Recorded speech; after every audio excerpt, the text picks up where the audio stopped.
사랑하는 주님, 주님께서 주님 앞에 저희가 나아갈 때 우리 가운데 심어주신 말씀들을 저희가 함께 고백합니다. 믿음이 없이는 기쁘시게 못하나니 하나님께 나아가는 자는 반드시 그가 계신 것과 또한 그가 자기를 찾는 자들에게 상 주시는 이심을 믿어야 할지니라. 주님, 저희가 기도를 통하여서 또 말씀의 묵상을 통하여서 형제와 자매를 섬기는 것을 통하여서 하나님께 나아갈 때 주님, 그곳에 또 그 시간에 하나님께서 계시는 것과 또 그 일을 통하여 하나님께서 우리를 만나 주시는 것에 대하여 저희가 믿음을 가질 수 있도록 주님, 이 교회를 주님께서 권고하여 주셔서 저희가 이 세상을 이길 수 있는 믿음으로 보호받을 수 있도록 주님 은혜를 베풀어 주시기를 소원합니다. 주님, 저희가 고백하는 믿음이 입술의 믿음이 아니라 하나님께서 계신 것과 하나님께서 자기를 찾는 자들에게 상 주시는 이심을 믿는 믿음을, 참 믿음을 주시기를 소원합니다. 주님, 여러 가지가 무너지고 흩어져 가고 마음이 무너지고 어려움이 있는 시대 가운데 저희가 살아갑니다. 무엇을 먹을까 무엇을 마실까 염려하게 되는 시대를 살아갑니다. 청년들의 마음에 고민이 가득하고 노년의 마음에 근심이 가득한 시대를 살아가고 주님, 이 땅 가운데 살아가는 것이 참으로 버겁고 힘든 시대를 살아가는데 주님, 저희가 너희는 먼저 그의 나라와 그의 의를 구하라고 하신 하나님의 약속의 말씀 가운데 안전히 거할 수 있도록 주님께서 인도하여 주시기를 소원합니다. 사랑하는 주님, 저희가 하나님의 나라를 구할 때 참으로 하나님의 나라를 구하게 하시고 하나님의 의를 구할 때 하나님의 의를 참으로 구할 수 있도록 주님께서 도우시기를 소원합니다. 주님께서 저희 가운데 나타나실 것과 우리 가운데 오실 것에 대하여 소망하며 신뢰하며 주님, 이 시간도 저희가 예배 가운데 또 말씀 가운데 기도 가운데 하나님을 만나게 되는 것을 신뢰하고 나아갈 수 있도록 주님 도와주시기를 소원합니다. 주님, 저희 가운데 연약한 자들이 많이 있습니다. 주님, 안수하여 주시고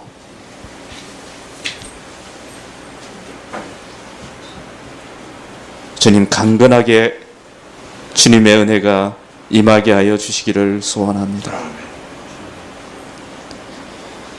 주님, 그 마음 깊숙한 곳을 주님께서 위로하여 주셔서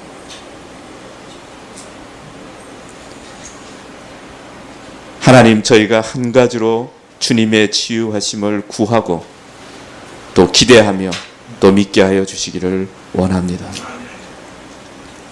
사랑하는 주님, 슬픔은 당한 자들이 있습니다. 주님, 하나님께만 주실 수 있는, 하나님께서만 주실 수 있는 그 위로로 위로하여 주시고 만져주시고 인도하여 주시기를 소원합니다. 사랑하는 주님, 우리의 자녀들이 믿음의 본질을 배우게 하여 주시고 하나님께서 우리를 부르신 부름의 소망을 참으로 갖게 하여 주시고 하나님께로부터 오는 지혜와 지식을 구하게 하여 주시기를 소원합니다.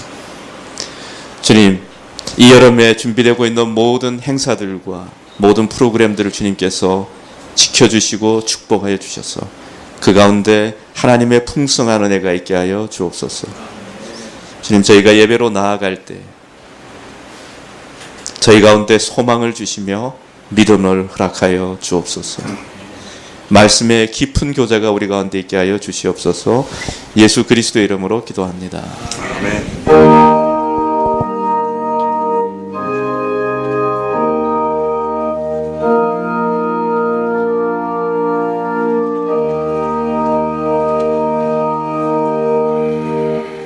말씀은 시편 23편 2절만 제가 봉독하겠습니다. 시편 23편 2절 말씀입니다.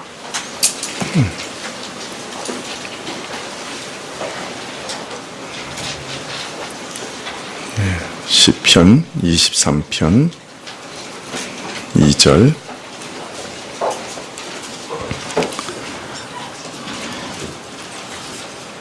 그가 나를 푸른 초장에 누이시며 쉴 만한 물가로 인도하시는도다. 아멘.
아멘. 감사합니다. 지지난주에 제가 그 마포에 있는 우체국에 갔습니다.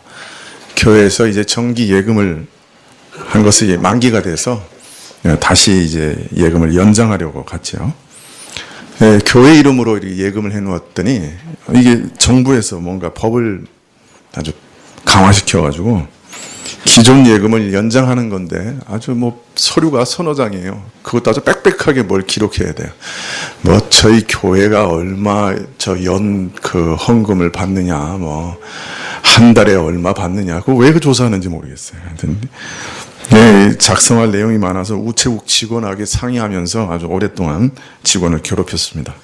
모든 절차를 마치고 일어서려고 하는데 우체국 직원이 뭔가 이렇게 머뭇거리더니 예금하셨는데 이거밖에 드릴 게 없네요. 그러고 아주 조그만 선물을 하나 줬어요. 그냥 집에 와서 포장지도 뜯지 않고 아내에게 줬습니다. 근데 갑자기 아내가 여보 그러면서 막 부르면서 매우 기뻐하면서 확 선물을 흔들고 가지고 온 거예요. 무엇인데 그렇게 기뻐했느냐? 치약 2통이었습니다. 근데 그걸 보고 저도 아주 기뻤어요. 우리 부부가 치약 2통에 왜 이렇게 기뻐했느냐? 사정이 이랬습니다. 한 주 전에 아침에 칫솔질을 하려고 그러는데 치약이 딱 떨어졌어요. 근데 보통은 이제 목욕탕에 여분으로 한두 개는 분명히 치약이 있는데 아무리 찾아봐도 없는 거예요. 모든 집안에 치약이 딱 떨어졌어요. 그래서 이제 보통 뭐 이게 수련회 같은 데 참가하면 이렇게 여행용 치약 같은 거 이렇게 나눠주잖아요, 선물로. 그 쬐끄만 치약을 다 꺼내가지고 쓰면서 치약을 사러 가야 되는데 이러고 있었어요. 그런데 이게 참 바쁘니까 그 대형마트에 갈 시간은 없고 또 동네 슈퍼에 가면 까먹어요. 이상하게. 뭐 필요한 빵이나 우유나 사오고 치약은 또 까먹는 거예요. 그러니까 은근하게 치약에 스트레스를 받고 있었어요. 치약 이라고 있었는데, 아니 근데 치약을 선물로 받은 거죠. 뭐 이건 뭐 간증거리도 아니죠. 그 뭐 일상에 늘 있는 일이고 그냥 뭐 우연한 일일 수도 있죠. 네, 근데 참 저는 하나님께 감사했습니다. 그 예금할 때도 그 우체국에서 저한테 선물 준 거 없었거든요. 근데 뭐 예금을 연장하는데 왜 선물을 줬을까? 또 보통 줘도 뭐 랩이나 그 뭡니까? 그 고무장갑 아니면 달력 뭐 이런 걸 줬는데 치약은 처음 봤어요. 치약은 또 처음 봤어요. 거기다가 또 그 뭡니까? 우체국 직원이 한참 머뭇거리다가 뭔가를 중대한 결심을 하는 듯이 결심하면서 치약을 내놓은 거예요. 예. 아마 그때 하나님께서 이 우체국 직원의 마음을 움직이지 않으셨나. 예. 사실 뭐 치약 2개 때문이라기보다 하나님께서 정말 내 삶을 이렇게 들여다보고 계시는구나. 정말 이렇게 치약이 필요하다고 하는 것을 그리고 그것 때문에 스트레스 받고 있다는 것을 아셨구나. 그것 때문에 감사하게 됐죠. 하나님이 정말 가까이 계시는구나. 교회 이름으로 저축했지만 그 치약 제가 써도 되겠죠? 이의가 있으시면 말씀하세요. 아직 한 통 남았어요. 사실 그러나 이렇게 한 번만 이런 일이 있었으면 그냥 이건 우연일 거다 이렇게 생각하기 쉬운데요. 사실 우연이 계속되면 이거 사실 필연 아닙니까? 저는 그런 은혜가 없는데요. 제 안에는 유독 그런 은혜가 있어요. 뭐 먹고 싶다 그러면 이상하게 뭐가 와요. 누가 사주든지. 뭐 옥수수가 먹고 싶다. 그러면 뭐 저 충청도에서 잘 알지도 못하는 분이 옥수수 한 박스를 뭐 보내준다든지, 뭐 감자, 고구마, 토마토, 제가 기억하는 것만 해도 또 뭐 마늘이 필요한데 그러면 서산 6종 마늘. 뭐 이러는 거예요. 하여튼 이런 일들이 계속 반복되니까 처음에는 이거 뭐 우연인가 이렇게 하다가 여러 번 이렇게 반복되니까 제가 농담 삼아서 그랬어요. 아내 보고 뭐 먹고 싶다거나 필요하다고 말하지 말라고. 그 말만 떨어지면 주시니까 말하지 말라고 그런 농담을 한 적이 있습니다. 아마 우리 부부가 맨날 이렇게 할 일 없이 살아도 되냐, 하나님 뜻대로 내가 지금 살고 있는가, 막 이렇게 갸웃갸웃거리니까 하나님께서 우리 부부와 함께 계시다, 참 관심 가지고 계시다, 그런 것을 이런 방식을 통해서라도 알려주시려고 하신 거 아닌가 그런 생각이 듭니다. 지난 시간에 말씀드렸지만 이 양들이 푸른 초장에 누인다 할 때 그 눕는다 하는 말이 굉장히 중요하다 그렇게 말씀드렸죠. 양들은 여간에서 눕지 않는다 그랬죠. 먼저 배가 불러야 아주 참 만족해야 눕는다고 그럽니다. 또 참 모든 위협에서 모든 적의 위협에서부터 보호받는다고 하는 확신이 있어야 눕는다고 그래요. 그리고 세 번째는 양들끼리 서열 분쟁이 없어야, 이렇게 서로 들이받는 서열 분쟁이 없어야 눕는다. 네 번째는 그 양의 코에 그 알을 낳는 그 파리, 이런 곤충과 이렇게 기생충이 없어야 양은 눕는다. 그렇게 얘기합니다. 아마 우리 인간도 아마 아주 비슷한 것 같아요. 그러니까 안식을 누리려면 이런 4가지 조건이 충족돼야 할 겁니다. 제일 먼저가 하나님께서 우리를 영육간에 배부르게 하셔야 되는 거죠. 우리 필요를 하나님이 채워주셔야 되는 것이죠. 그런데 정말 하나님을 목자로 믿고 참 하나님을 따르는 모든 참 신자들에게 하나님께서는 그 때에 따라 참 하나님의 방식으로 그 필요를 채워주시는 분이시다 하는 것을 시편 23편은 노래하고 있는 거예요. 그래서 하나님은 우리를 푸른 초장에 누이시는 참 목자시다. 그렇게 말씀하고 계시는 것이죠. 하나님은 영육간에 우리를 배부르게 하신 분입니다. 그래서 지난 시간에 참 우리 신자들에게 있어서 이 육체적으로 피로가 채워지는 것도 참 필요하다. 참 굉장히 중요하다. 우리는 영육간에 하나로 지어진 바 되었기 때문에 육신이 괴롭고 우리 육신의 필요가 채워주지 않으면 참 평안하기 어렵다. 특별한 은혜를 받지 않는 이상 참 평안하기 어렵다. 그렇게 말씀을 드렸는데요.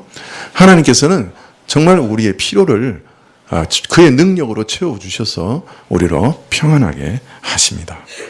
사실 우리는 대부분 일정한 수입을 직업을 통해서 얻고 있기 때문에 하나님께서 정말 친히 필요를 채워주신다 하는 것을 잘 실감하지 못할 때가 많습니다. 그러나 우리 필요가 우리의 일을 통해서 우리의 노동을 통해서 채워진다고 할지라도 그 모든 필요를 참으로 채워주시는 분은 하나님이신 것이 틀림없습니다. 네. 우리가 어떤 때는 아무리 노력해도 그 노력한 것에 열매를 거두지 못할 때도 많기 때문이죠. 그래서 우리가 일한 것만큼 얻게 되는 것도 하나님의 큰 은혜요. 그가 채워주시는 것이다 하는 것을 알 수 있습니다. 자, 그런데 사실 우리가 조금 전에도 말씀드렸던 것처럼 하나님께서 정말 우리 필요를 채우고 계시다 하는 것을 잘 실감 못할 때가 많잖아요. 그런데 그것을 정말 실감하기 원하시면 직업을 버리시면 안 됩니다. 그걸 실감하기 위해서 뭐 직업을 버리신다. 이건 아니에요. 요새 그 밴드를 제가 자주 이렇게 보는데 고대 후배들 이렇게 만들어 놓은 밴드가 있어요. 근데 이 사람들이 요새 이상한 거 많이 올라와요. 직장 생활 18년 만에 도저히 더 다녀서는 안 되겠다고 생각이 듭니다.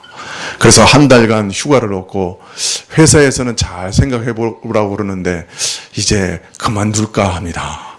그런데 대책은 없습니다. 이런 걸 계속 올라와요. 한 달에 한 건 올라오는 것 같아. 그래서 제가 좀 하나 설교를 올릴까 말까 하고 있습니다. 하나님의 성령의 인도하심은 분명 그 다음 발자국을 보이실 때 움직이는 겁니다. 다음 발자국도 없는데 그냥 직장을 그만두는 것은 성령의 인도하심이 아닙니다. 올리려고 그러는데 시간이 없어서 아직 못 올리고 있어요. 네. 근데 꽤 많이 올라와요, 그런 게. 그러니까 아주 사람들이 아주 정말 이 직장 생활 속에서 거의 한계에 이르는 것 같아. 아주 정말 힘든 것 같아. 그러니까 오죽하면 대책 없이 그만두겠다고 올리겠어요. 그래서 대책 없이 직장 그만두고 하나님의 은혜로 살겠다. 그건 하나님 방식 아니에요. 그런데 정말로 하나님이 채워주시는 은혜를 실감할 수 있는 방식이 있어요. 그건 뭐냐면 다른 사람의 필요를 내가 계속 채우려고 노력하는 거예요. 저도 다른 사람의 필요를 생각하고 기도할 때 정말 기적처럼 하나님께서 제게 필요한 물질을 보내는 기적을 많이 봤어요. 정말 많이 봤어요. 내 필요를 채우기 위해서 기도할 때보다 다른 사람의 필요를 채우기 위해서 하나님께 간절히 기도할 때 하나님께서 의외로 정말 생각지도 못한 방식으로 물질들을 채워주시는 것을 제가 많이 봤던 거예요. 제가 아마 은퇴하기 전에 한번 간증 집회를 할까 그런 생각도 있어요. 정말로 얼마나 하나님께서 많은 것을 채워주셨는가 그런 것을 정말 간증하고 싶을 때가 있습니다. 그리고 또 제가 지금까지 쭉 보면 이런 일들을 부지런히 하는 가정, 정말 다른 사람의 필요를 참 알게 모르게 이렇게 지속적으로 채우는 일들을 하는 가정을 보면 하나님께서 이상하게 그런 가정에는 그런 일을 계속 지속할 수 있도록 끊임없이 물질을 공급해 주시고 또 어떤 때는 그것들을 기적같이 갚아주시고 그런 일들을 많이 봅니다. 참 성경에 보면 가난한 자에게 그 필요를 주는 것은 하나님께 구워주는 거라 그래요. 하나님께 빌려주는 거라. 그러니까 하나님이 언제고 그 구워줬다는 말은 무슨 뜻이에요? 하나님이 언제고 어떻게 하신다는 거예요? 갚아주시겠다는 거예요. 갚아주신다는 거예요. 참 신기해요. 나는 그냥 그 하나님께서 감동하시고 참 너무 그 사람의 처지가 공공해서 좀 필요하겠다 생각해서 그냥 이렇게 아무 생각 없이 사실 선의로 이렇게 주는 건데 하나님께서는 그걸 낱낱이 기억하셨다가 그거 전부 다 나한테 꿔준 거야. 그래가지고 하나님께서 그걸 다 갚아주시는 거예요. 그래서 정말 그 선한 일을 많이 하시는 분들 가정을 보면 그 가정에 계속해서 그런 일들을 할 수 있도록 끊임없이 기적적으로 그 물질들을 채워주시는 것들을 많이 봅니다. 또 성경에서는 고린도후서 9장 8절 이하에도 이렇게 얘기합니다. 하나님이 능히 모든 은혜를 너희에게 넘치게 하시나니 이는 너희로 모든 일에 항상 모든 것이 넉넉하여 모든 착한 일을 넘치게 하려 하심이라. 기록한 바 저가 흩어 가난한 자들에게 주었으니 그의 의가 영원토록 있느니라 함과 같으니라.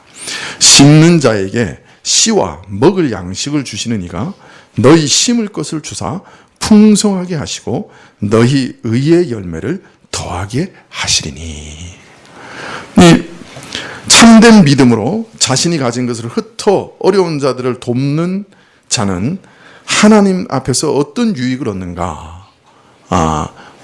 오늘 말씀에서는 첫 번째 말씀을 얘기해 주고 있는데 이런 섬김의 당사자는 영육간에 심히 유익된 복을 얻게 된다. 그렇게 말씀합니다.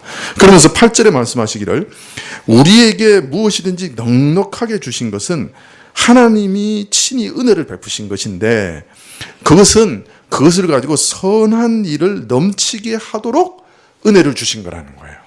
그게 이제 8절 말씀이죠. 그런데 하나님께서 내게 주신 것을 그 선하신 뜻을 따라 제대로 사용하고 가난한 자들에게 나눠주면 사실은 그 자체가 복이라는 거예요. 왜냐하면 그렇게 넉넉하게 주신 이유가 가난한 자들과 선한 일 돌아보고 가난한 자들을 돌아보고 선한 일을 하기 위해서 넘치게 주신 거니까 그것을 가지고 가난한 자들을 돕는 거는 하나님이 주신 일을 올바른 목적에 따라 바르게 사용한 것이니까 그 자신의 사명을 잘 감당한 거잖아요. 그것만 해도 하나님의 복이고 은혜라는 거예요. 자, 그러면 흩어져서 구제해버리면 나는 굶어 죽는 것이냐? 아니라 그래요. 10절에 보면 하나님께서 씨를 뿌리는 자에게 씨와 먹을 양식을 주시는 분이시다. 하나님은 어떤 분이시냐?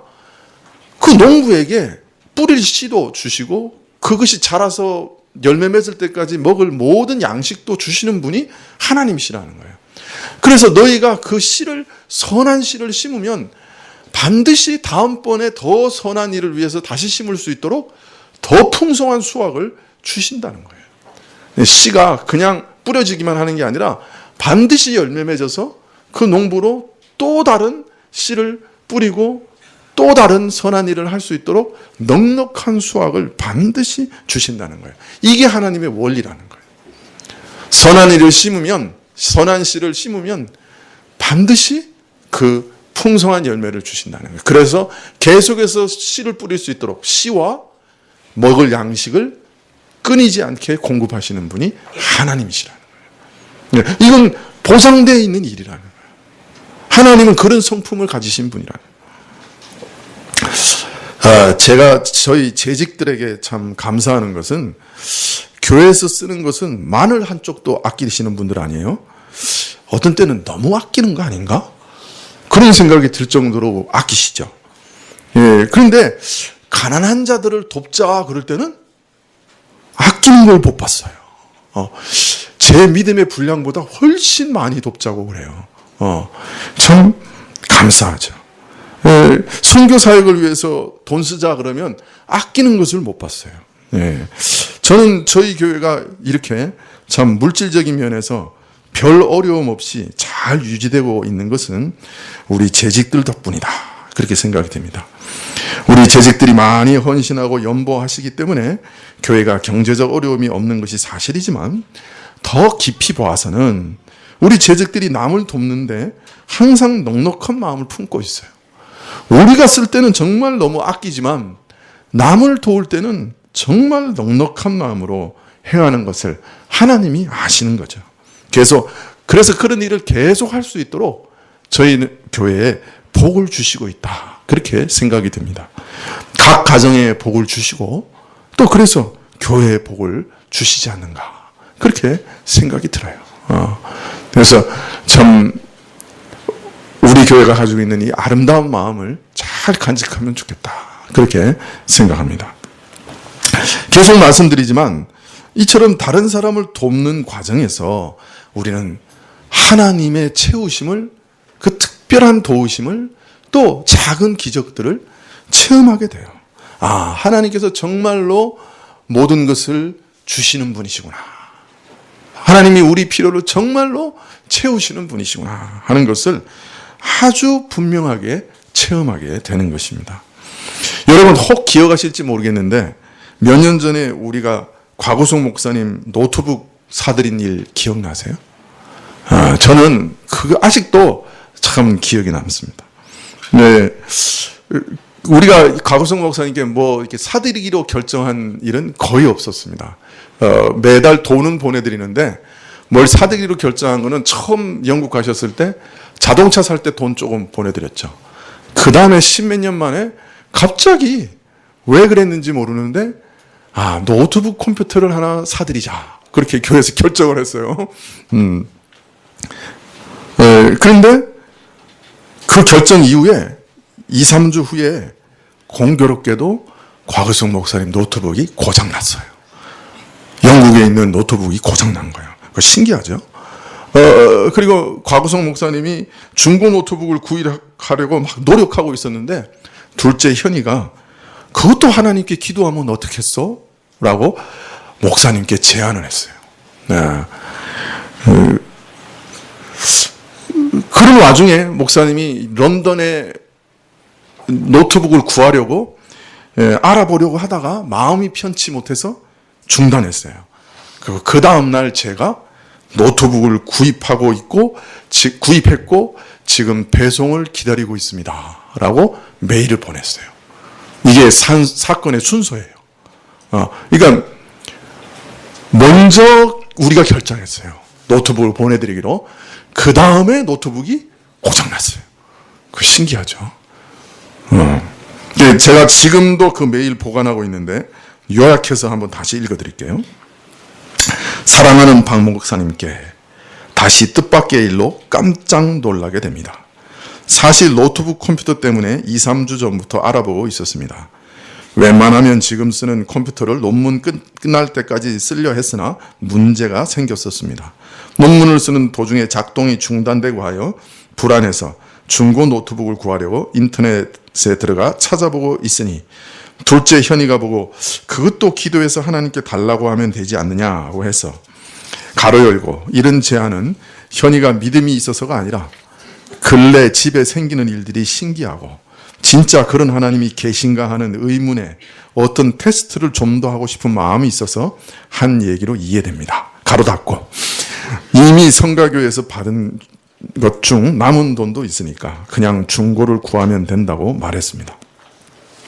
3일 전쯤 이 메일을 런던에 있는 노회 서기 목사님께 보내면서 런던에서 중고 노트북을 싸게 구할 수 있는 데를 아느냐고 메일에 추가하다가 뭔가 마음이 편치 않아서 보내기 전에 그 부분을 지워버렸습니다. 그런데 그 다음날 목사님 메일을 받은 것입니다. 뜻밖의 일이 자꾸 벌어지는데 한편으로는 저희 기도가 도청되고 있는가 싶을 정도로 신기하고 한편으로는 이렇게 성가교의 도움을 받아도 되는지 조심스럽습니다. 그러면서도 우리 집에서는 특히 신앙의 격동기를 지나는 둘째와 셋째에게는 귀한 하나님의 체험을 다시 한번 하게 되어 참으로 감사합니다. 지난번 성가교에서 귀한 헌금을 보내주신 것, 저와 집사람이 주기적으로 운동할 수 있는 비용에 거의 들어맞게 후원금이 매달 들어오게 된 것, 이번에 컴퓨터 일로 다시 한번 셋째 훈이는 물론 둘째 현이도 신기하게 생각하는 것 같습니다. 믿겨지지가 않아서인지 둘째가 아빠가 박 목사님이나 성가교회에 컴퓨터를 사달라고 부탁한 것 아니냐고 물어서 안 그랬고 하나님께 상의만 드렸다고 하니까 상당히 신기하게 생각하고 있습니다.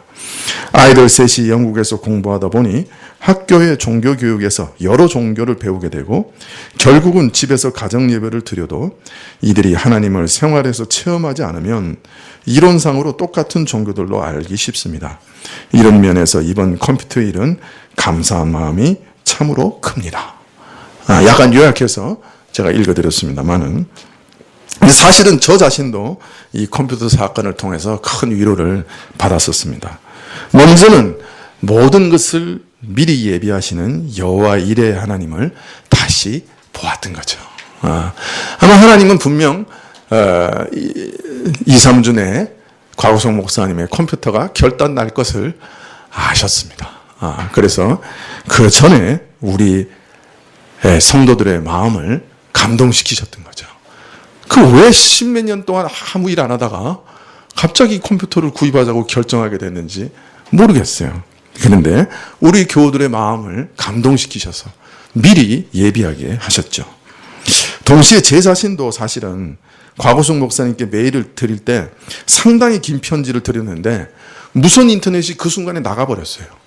그때는 뭐가 이상하게 돼가지고 그래서 쓴 모든 메일이 날아가 버렸어요. 그래서 제가 이것 말고 다른 것 써보내라고 하시는 거 아닌가? 그런 생각이 갑자기 들어서 노트북을 이미 샀고 배송을 기다리고 있다는 내용을 써보냈던 것이죠. 그러면서도 제가 내 지금 바보짓을 하고 있는데 곽우성 목사님께서 왜 이런 것을 사서 보내느냐고 나는 받지 않겠다고 하시면 어떡하나. 소포를 영국에 보내놓고 메일을 보내는 것이 좋은데 내가 왜 이렇게 쓸데없는 짓을 하는가. 마음으로는 그렇게 생각하면서 손으로는 타이핑을 쳐서 보낸 거예요. 노트북 사서 배송을 기다리고 있다고. 다음날 곽우성 목사님께 이런 편지를 받았던 것이죠. 그래서 저도 하나님께서 강권하시는 역사 가운데 나도 쓰임을 받았구나. 그래서 아주 기뻤죠. 물론 곽우성 목사님도 런던에 메일을 보낼 때 성령의 인도하심으로 갑자기 멈추게 됐고 또 현이가 하나님께 기도하자고 제안을 했고 또 성가교회에서 피로를 채우는 역사를 경험하게 되어서 현이와 훈이가 하나님이 살아계심과 또 은혜 베푸심을 발견하게 되었던 것이죠. 이게 참 감사한 일이죠. 사실 작은 사건 하나 아닙니까? 컴퓨터 하나 사서 보낸 일이에요. 그죠? 그런데 얼마나 많은 사람들에게 영적 은혜가 그 일로 인해 주어졌는지 모릅니다. 무엇보다도 하나님께서 우리 가운데 선한 소망 가운데 역사하고 계시다. 너희 안에 먼저 선한 소망을 두어서 역사하시는 하나님이라고 빌립보서 2장 6절인가요? 7절에 말씀하고 계시잖아요. 너희 안에 먼저 소망을 두고 행하게 하신다. 그럼 우리 성화교회 재직들한테 선한 소망을 주셨던 거죠. 그죠? 그리고 마음의 생각을 인도해 주셨던 거죠.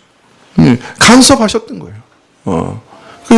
오늘도 우리 마음에 주의 생각을 불어넣으시고 선한 소망을 불어넣으시고 간섭하시고 인도하신다고 하는 것을 이런 작은 사건을 통해서 생생하게 보여주셨던 거죠. 그래서 참 감사했어요. 네. 또한 우리 교회가 여전히 선한 도구로 하나님 앞에서 사용되고 있다 하는 사실이 제게는 정말 기뻤습니다. 네. 이처럼 우리가 다른 사람을 도우라고 하는 그런 선한 소망, 선한 마음을 받았을 때 우리가 그거 굉장히 귀중한 거 아니에요? 우리 같은 그 부패한 사람, 욕심쟁이, 이기적인 사람이 남을 도와야 되겠다 이런 생각 드는 거는 이거 기적이에요, 사실. 그죠? 보통 때는 확 움켜잡는 게 우리 아니에요, 그죠? 힘을 다해서. 온 힘과 온 정성을 다해서 그렇게 이게 우리가 이렇게 확 이렇게 움켜쥐는 게 우리인데 이게 누군가를 도와야 되겠다, 누군가를 이렇게 가난한 자들에게 이렇게 주어야 되겠다. 이거는 믿지 않는 사람들 안에서도 그 성령이 역사하시는 거예요. 그 일반 은총 안에서. 그 신자는 더하죠. 신자 안에서 성령이 역사하시는 거예요. 그때 순종하면 거기서 하나님의 기적을 보는 거예요. 하나님의 그 채우심을 보는 거예요. 하나님이 함께 하시는 것을 그 영육간의 은혜를 우리가 그런 일을 통해서 받는 거예요. 그래서 여러분 정말 하나님의 기적을 체험하고 싶으세요? 다른 사람의 필요를 채우는데 민감하시면 많은 기적을 체험하시게 됩니다. 제가 보증할 수 있습니다. 그래서 여러분 마음에 민감함을 가지십시오. 그런 소망이 들어왔을 때 이렇게 저버리지 마시고, 물론 그 소망대로 다 하면 파산날 수도 있습니다. 물론 파산나지 않도록 하시겠지만 그것도 잘 구별하고 또 분별하면서 기도해야 되지만, 그러나 그런 소망이 일어났을 때 참으로 깨어 있어야 됩니다. 그래서 하나님께 순종하시면 참 아름다운 일들을 보게 되세요. 그래서 하나님의 필요를 채워주시는 일을 나는 넉넉하게 채워주셔서 잘 그 하나님의 기적을 잘 체험 못하신다 할지라도 다른 분의 필요를 채우기 시작하면 거기서 또 하나님의 특별한 은혜들을 체험하게 되시는 거죠. 자, 지금까지는 우리 육적 은혜를 채우시는 하나님의 은혜에 대해서 우리가 살펴봤는데요. 이런 육적 은혜만큼 또 참으로 중요한 것은 영적인 필요를 채워주시는 것이겠죠. 영적인 꼴을 매일 풍성히 먹여주시는 것. 그래서 매일매일 우리로 푸른 초장으로 인도하시는 것. 그것만큼 또 큰 축복은 없습니다. 자, 그런데 하나님께서 하나님의 말씀을 통해서 우리에게 영적 양식을 공급하신다 하는 것을 모르는 분들은 없을 거예요. 성경을 읽고 또 설교를 듣고 성경 공부를 하고 또 귀한 영적 선배들의 글을 통해서 하나님께서는 참 다양한 방식으로 자신의 말씀을 우리에게 공급해 주십니다. 그러나 말씀이 우리에게 읽혀지고 들려지고 공부한다고 해서 그것이 다 우리의 영혼의 양식이 되는 건 아닙니다. 그 말씀이 우리 영혼의 양식이 돼서 내 영혼이 먹고 힘을 얻으려면 반드시 그 말씀이 깨달음이라고 하는 과정을, 그 말씀을 경험하는 과정을 거쳐야 이게 내 양식이 되는 거예요. 그 푸른 풀밭을 눈으로만 구경한다고 해서 내 양식이 되지 않잖아요.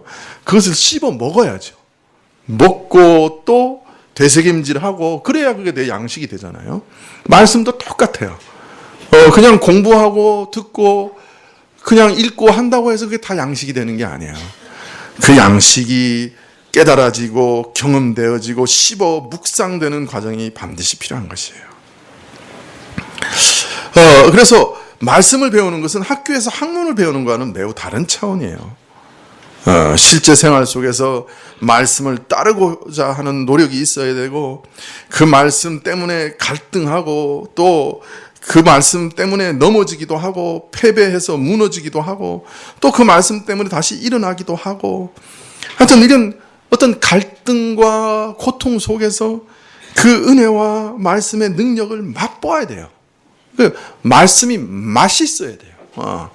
그래서 그 시편 19편에도 그러지 않습니까? 이 말씀은 정금보다 더 귀하고 송이꿀보다 더 달다.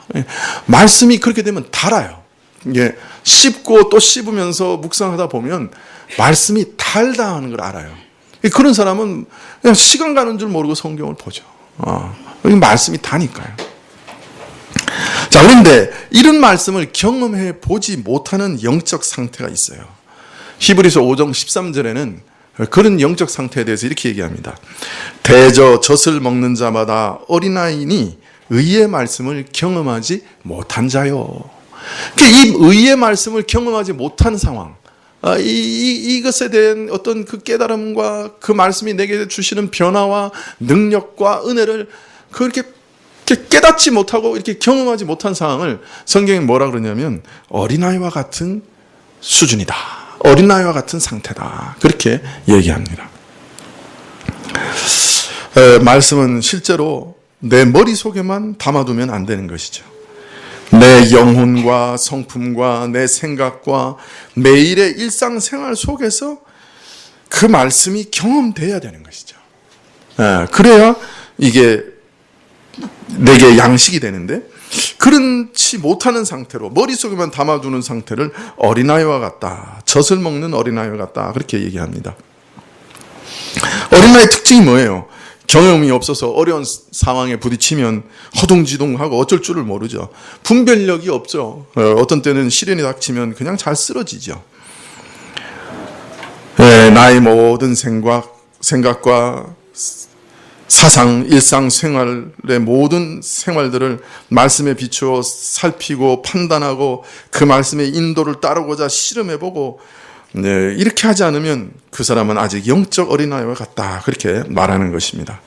이런 영적 삶의 체험과 연륜이 축적되지 못한 어린아이와 같아서 강력한 하나님의 말씀을 가지고 있으면서도 어떻게 써야 되는지를 모르는 거예요. 어떻게 써먹을지도 모르는 거예요. 무용지물이죠, 말씀이. 그러니까 하나님의 말씀이 그 사람에게는 아무 힘과 능력도 발휘하지 못하는 것이죠. 어느 목사님이 자신이 처음에 말씀의 능력을 체험하게 된 일을 이렇게 간증한 그 글을 읽은 적이 있어요. 이분이 이제 젊을 때 갑자기 그냥 너무 기도가 하고 싶어서 이렇게 기도할 때를 찾는데 어디에도 기도할 데가 없는 거예요. 뭐 집안에는 애들 부모님하고 뭐 그냥 식구가 바글바글하고 뭐 어디에도 조용한 데가 없으니까 이분이 내가 그러면 산에 올라가서 기도해야 되겠다 이렇게 결정을 했어요. 그래서 아침에 하여튼 무조건 잠에서 깨면 내가 산에 올라가서 기도해야 되겠다. 그래가지고 어떤 때는 2시에 일어나도 산에 올라가고 3시에 일어나도 산에 올라가고 4시에 일어나도. 그런데 그분 특이하게 이렇게 썼어요. 늦어서 4시에 일어나면. 좀 이상한 사람이 하여튼 늦어서 4시에 일어나면 4시에도 올라갔다. 그렇게 써져 있어요. 근데 처음에 이제 산에 올라가니까 칠흑같이 어둡잖아요. 그런데 바람은 불죠. 나뭇가지가 소리를 내고 그러면 어디서 짐승이 다가오는 것 같고 막 뒷머리가 쭈삣쭈삣 쓰고 그래가지고 기도하러 올라갔다가 두려움 속에 떨다가 그냥 내려오는 거예요. 그래서 아주 여러 번을 그렇게 했대. 근데 기도할 때는 없고 그래서 또 산에 올라가고 그러면 또 두려워서 내려오고 그게 도무지 기도가 안 되더래요. 근데 어느 날 기도할 때 갑자기 마태복음 28장 20절이 생각이 나더라는 거예요. 내가 너희에게 분부한 모든 것을 가르쳐 지키게 하라. 볼지어다 내가 세상 끝날까지 너희와 항상 함께 있으리라. 그런데 그 말씀 중에 내가 세상 끝날까지 너희와 항상 함께 있으리라 하는 말씀을 생각하다가 갑자기 깨달음이 왔어요. 세상 끝날까지 항상 함께 계시면 지금도 나와 함께 계시겠네? 예수님께서 지금도 나와 함께 계시겠네? 그 생각이 갑자기 깨달아지고 그러면 내가 지금 이 산속에 있을 때도 예수님이 나와 함께 계시는구나 하는 것이 믿어지더라는 거예요. 그 말씀이 깨달아지면서 믿어지더라는 거예요. 그러고 나니까 예수님이 나하고 함께 계시는데 내가 뭘 두려워하지? 그때부터 겁이 나지 않더라는 거예요. 환경이 변한 건 아닌데 예수님이 나와 함께 하시는데 뭐가 겁나? 그래서 그때부터 밤에 올라가서 그렇게 열심히 기도했다고 그렇게 쓰고 있습니다.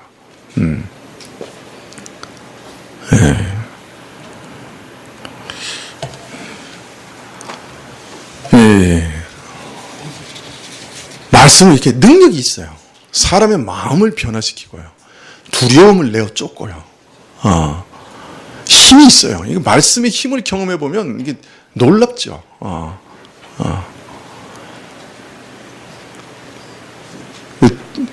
이분이 나중에 신사참배 반대하다가 감옥에도 한 5년 정도 이렇게 있었는데 이 감옥 속에서도 두려워하지 않았다. 예수님이 나와 함께 하시는데 내가 누굴 두려워해? 그것 때문에 끝까지 신사참배 안 하고 버틸 수 있었다고 그렇게 간증을 하고 있습니다. 그런데 그 힘이 어디서부터 왔느냐?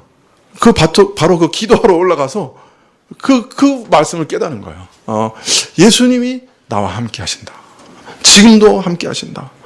그게 딱 깨달아지니까 뭐 산에 짐승도 안 두렵고 신사참배 안 한다고 윽박지르는 그 일본 사람들도 두렵지 않고 감옥에서도 두렵지 않고 그런 참 용기 있는 그런 신자로 살게 됐다고. 그래서 그런 간증을 쓰신 것을 제가 읽은 적이 있습니다. 이처럼 말씀은 우리 영혼을 중생케 하고 영혼을 살리고 우리 마음과 생각을 변하게 하고 뭔가 우리 안에서 일을 이루어내는 능력이 있습니다. 역사는 힘이 말씀 안에 있어요. 그래서 이 말씀의 능력을 경험해 본 적이 있는 신자는 그냥 이 말씀을 지식으로 학교에서 공부하듯이 공부하는 게 아니라 자세히 세세히 말씀을 깊이 살피고 음식을 씹듯이 마음에서 꼭 씹어 음미합니다. 이 말씀을 음미하고 또 음미합니다. 그 깊은 뜻을 깨달아 알려고 애씁니다. 마치 말씀으로부터 진액을 뽑아내듯이 말씀의 깊고 풍성한 뜻을 깨달아 말씀의 그 맛을 알으려고 합니다. 그 씹고 또 씹으면 맛이 있어요. 그거 참 신기해요. 지금 우리가 쌀밥도 그냥 넘기지 않고 씹고 또 씹으면 구수한 맛이 있습니다. 근데 이 말씀도 이 마음속에서 같은 말씀이라도 또 씹고 또 씹고 또 씹고 입에서부터 중얼중얼 하면서 자꾸 묵상하면 이게 그 맛이 있어요. 제가 이번 주에 출애굽기를 읽었는데 매일 읽는 성경이잖아요. 벌써 몇 번째 읽었는지 모르죠. 근데 이스라엘 백성이 이제 그 애굽의 전차에 쫓기는 장면인데 그 이스라엘이 뒤돌아보니까 바로가 특별 병거 600승과 함께 병거들을 다 동원해 가지고 쫓아오는 게 눈에 보였다 그래요. 그러니까 아주 지근거리까지 쫓아온 거죠. 그런데 그때 앞서서 인도하시던 하나님의 구름 기둥이 이스라엘 뒤로 옮겨가서 그 구름 기둥이 이스라엘과 애굽 사이를 가로막으니까 그냥 애굽이 그냥 그 오다가 그냥 그 바퀴가 벗겨지고 막 그 어둠 속에서 막 헤매고 막 이래서 바로 지척까지 왔다가 접근을 못하는 거예요. 그 하나님께서 그 구름 기둥과 불 기둥으로 애굽과 이스라엘 사이를 탁 막아쓴 거예요. 근데 그때 갑자기 제가 탁 깨달음이 생겼어요. 하나님, 제가 새 사람이 됐지만 여전히 애굽의 세력, 이 옛사람의 세력이 저를 늘 추적해 옵니다. 주여, 성령의 구름 기둥이여, 새 사람과 옛사람 사이에 서시옵소서. 일주일 내내 기도했어요. 새 사람과 옛사람 사이에 서시옵소서. 막아주시옵소서. 내가 못 막으니까 그 세력을, 그 애굽의 세력을 내가 못 막으니까 성령께서 불기둥과 구름기둥으로 내게 임재하시고 새 사람과 옛사람 사이에 서십시오. 그래서 옛사람이 나를 더 이상 그 애굽의 세력이 나를 추적해오지 못하도록 해주십시오.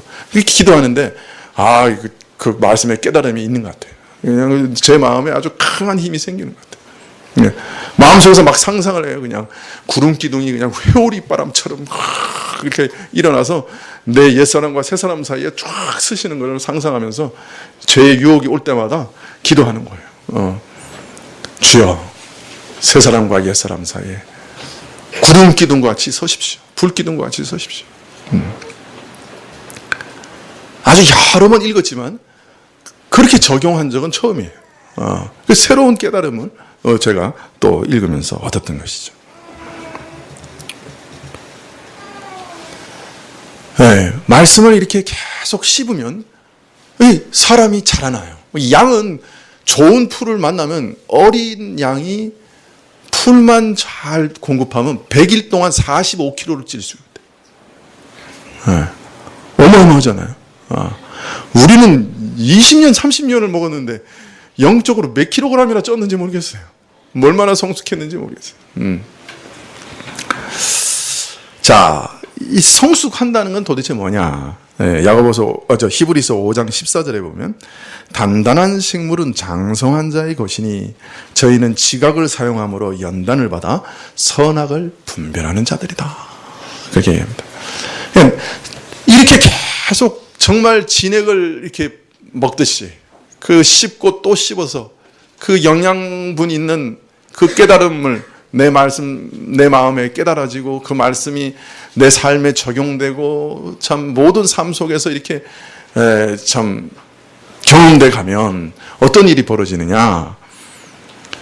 지각을 사용함으로 연단을 받아 선악을 분별하게 된다. 그렇게 돼요. 왜냐면 이게 장성한 자의 것이다 이렇게 얘기해요. 그러니까 영적 성숙이라고 하는 건 도대체 뭐냐?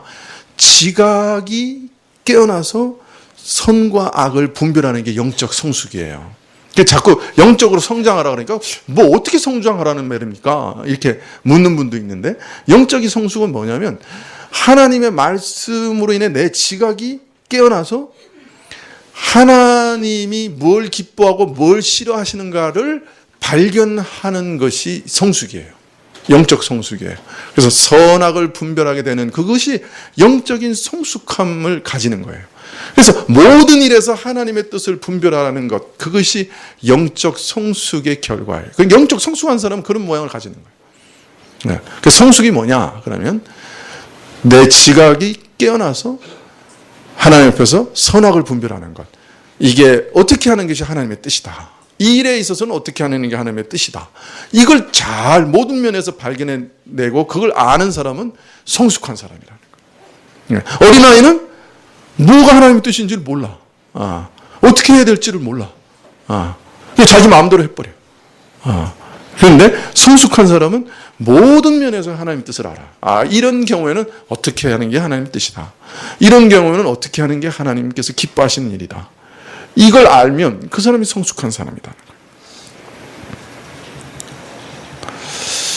자, 그렇기 때문에 말씀을 깨달아 성숙해지려고 하는 사람은 참 성경을 읽으면서 기도하게 됩니다. 하나님, 이 말씀을 풀어서 성령께서 내게 이 말씀을 깨닫게 해주십시오. 왜? 깨닫는 건 내 힘으로 안 되니까. 성령께서만 하실 수 있으니까 기도할 수밖에 없는 거예요. 설교를 들으면서도 기도해요. 그런 사람들은. 이 설교가 그냥 떠내려가지 않게 해주시고 지식으로 남지 않게 해주시고 이 설교가 내게 경험되게 해주세요. 이 설교 말씀이 말하는 것이 뭔지 알게 해주세요. 말씀을 씹어서 묵상하고 소화하고 양식이 되게 하라는데 깨달아야 된다고 그러는데 그게 뭔지 좀 제게 알려주세요. 그러면서 기도하면서 듣는 거예요. 네, 혹시 지금 더 깨닫지 못하더라 할지라도 내게 혹시 그냥 이론과 생각으로 남아있을지라도 성령께서 앞으로 그 지식을 사용해서 마치 새로운 세계에 들어가는 열쇠처럼 영적 세계를 열어주시는데 사용해 주세요. 지금 당장 모르더라도 내 머릿속에 기억하게 해주시고 그것이 언젠가는 열려서 제게 영적 세계를 열어주시는 열쇠가 되게 해주세요 라고 간절히 기도하는 거예요. 그래, 성경을 매일 아침 읽을 때도 그러는 거예요. 오늘 아침에는 여기서 뭘 열어서 내게 하나님이 누구신지를 알게 하실까? 뭘 열어서 선과 악을 구별하게 해주실까? 뭘 열어서 참 하나님의 영적인 은혜의 원리를 가르쳐 주실까? 자꾸 읽으면서 그걸 기대하면서 기도하면서 읽는 거예요. 근데 참 이상해요. 그러면 매일 똑같이 읽은 글이고 여러 번 읽은 글인데 말씀인데 마치 몰랐던 것처럼 이 말씀이 이걸 말하는구나. 지금까지는 생각도 못했던 것들로 이렇게 알게 돼요. 마치 이전에는 전혀 몰랐던 말씀처럼 그 말씀이 새롭게 보여요. 근데 더 놀라운 것은 그렇게 깨달은 말씀인데 또 그 다음에 또 어느 시간이 지나면 더 밝게 더 분명하게 그 말씀들이 와닿는 거예요. 말씀은 이런 걸 가르치는구나. 하나님 누구신지 이렇게 알게 되는구나. 그리고 하나님 그분께 끊임없이 자신을 의탁하게 되고 하나님을 더 큰 확신 가운데 믿고 의뢰하고 신뢰하게 되고 이 세상에서 두려움 없이 담대하게 살아갈 힘을 얻게 되는 거예요. 환경이 변하지 않지만 마음이 변화되는 놀라운 은혜가 있을 수 있어요. 환경도 변화시키는 능력이 있지만 그 전에 우리 마음이 변화되는 거예요. 얼마나 놀라운 능력으로 붙잡아 주시는지 몰라요. 두려워 벌벌 떨지만 그러나 하나님의 말씀의 능력이 임하면 그 누구보다도 담대한 사람이 되는 거예요. 이런 것을 경험한 사람들은 날마다 더 성경 가운데 하나님이 알려주시도록 더 믿음 주시도록 하나님이 누구신지를 더 알려주시도록 더 내게 믿음을 더해 주시도록 간절히 기도하면서 성경 말씀을 기대하는 가운데 읽게 되는 거예요. 물론 어떤 때는 까만 건 글씨요 흰 건 종이니라 이렇게 넘어갈 때도 많죠. 그러나 또 기대하다 보면 말씀이 나를 탁 사로잡는 것을 보게 돼요. 그 말씀에 넘어가지를 못해. 그 말씀이 나를 탁 사로잡아서 그 오늘 한 장 다 읽으려고 그랬는데 그 한 절에 부딪혀서 이게 딱 멈춰서는 거예요. 그러면 한 장 다 읽을 필요 없어요. 그 말씀 계속 붙잡고 묵상하는 거예요. 그리고 아침에 그 말씀이 딱 하면 그냥 머릿속에 넣어놓고 일하면서 계속 암송하는 거예요. 입으로 중얼중얼 하는 거예요.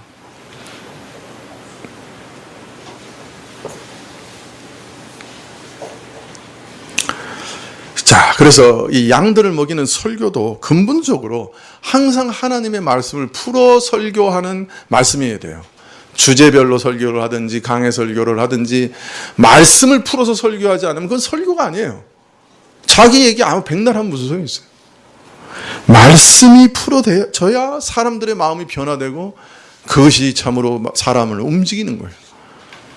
말씀이 우리 마음을 뜨겁게 해주지 못하면 그건 참 아직도 어린아이와 같은 상태에 처하는 거예요.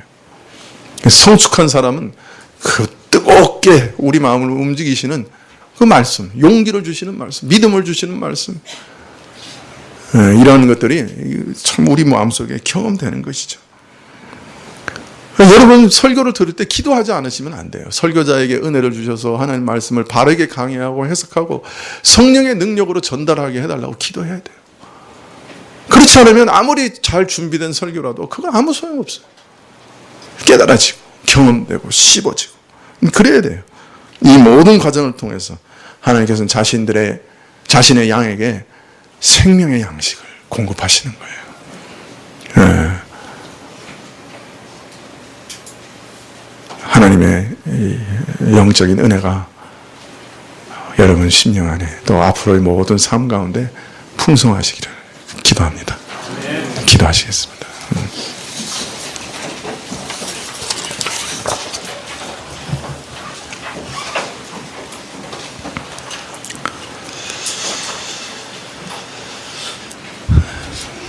아버지 하나님, 말씀을 보래 우리를 구원하셨다 하는 말씀을 기억합니다. 말씀이 우리 마음에서 용기를 주고 담대함을 주게 하옵소서. 주께서 우리와 함께 하시니 내가 무엇을 두려워하겠는가? 예수님이 바로 내 옆에 계시는데 내가 무엇을 두려워하겠는가? 예수님이 나와 함께 하시는데 내 안에 계시는데 내가 예수님 안에 있는데 내가 무엇을 두려워하겠는가? 또 예수님이 내 안에 계시고 내가 예수님 아는데 내가 어찌 범죄하리요? 이런 담대함이 우리 심령 안에 깊이 있게 해 주십시오. 우리도 말씀을 깨닫게 해 주십시오. 우리도 말씀이 우리 마음을 구원하는 것을 경험하게 해 주십시오. 우리 마음을 일으키는 것을 경험하게 해 주십시오. 말씀이 넘어져 있는 우리 영혼을 세우는 것을 경험하게 해 주십시오. 양식이 되어 말씀을 통해 내 영혼이 하루하루 살 힘을 얻는 것을 경험하게 해 주십시오. 주님, 이 말씀들이 일주일 동안 우리 성도들의 삶에 적용되고 또 그것이 양식이 되고 경험되고 또 하나님과 동행하는 밑거름이 되도록 주님 역사해 주십시오. 주님 역사해 주십시오. 예수님의 이름으로 기도합나이다. 아멘. 437장 찬송하시겠습니다.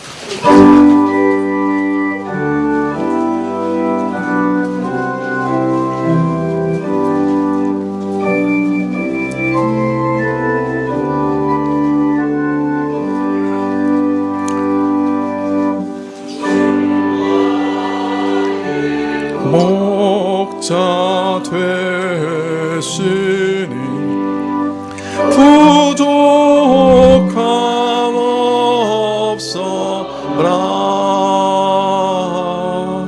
저 푸른 풀밭 물가로 날 인도하신다.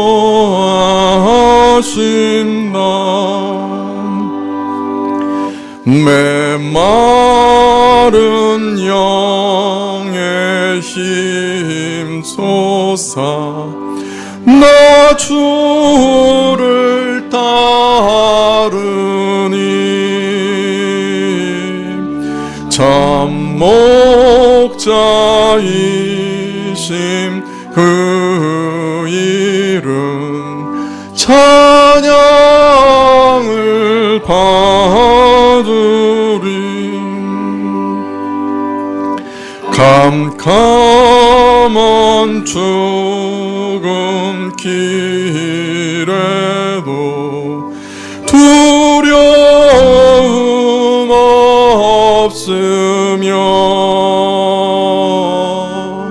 그 손에 지팡이 보고 난심하리라. 내 원수 보는 앞에서 주 베푸신 잔치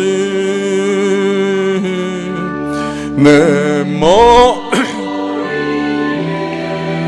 분 길은 넘치는 나의 잔 선함과 인자심이 늘 나를 따르니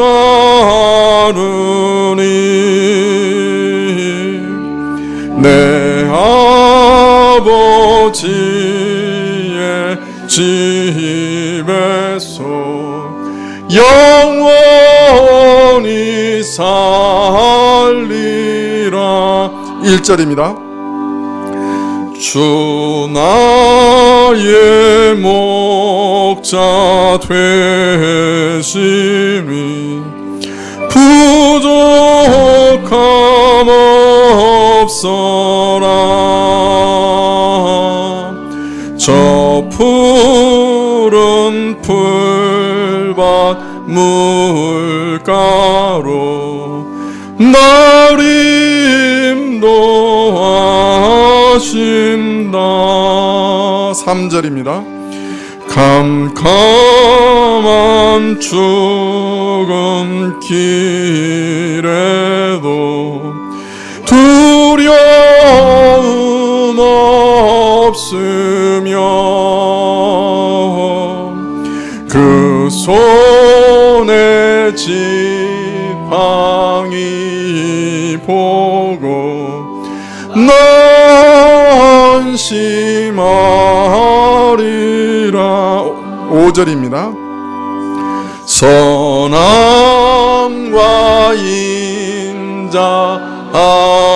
인자하심이 늘 나를 따르니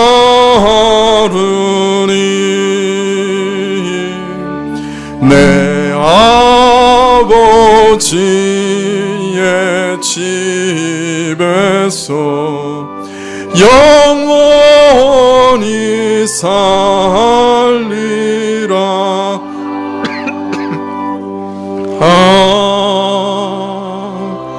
아멘. 기도하시겠습니다. 지금은 우리 주 예수 그리스도의 은혜와 하나님 아버지의 그 크신 사랑과 이 은혜와 사랑을 깨닫게 하시고 누리게 하시는 성령님이 교통하시고 역사하심이 주께서 참으로 모든 것을 주시는 분이신 줄 알고 기쁨으로 머리 숙인 주의 백성들 위해 지금부터 영원까지 함께 계실지어다. 아멘.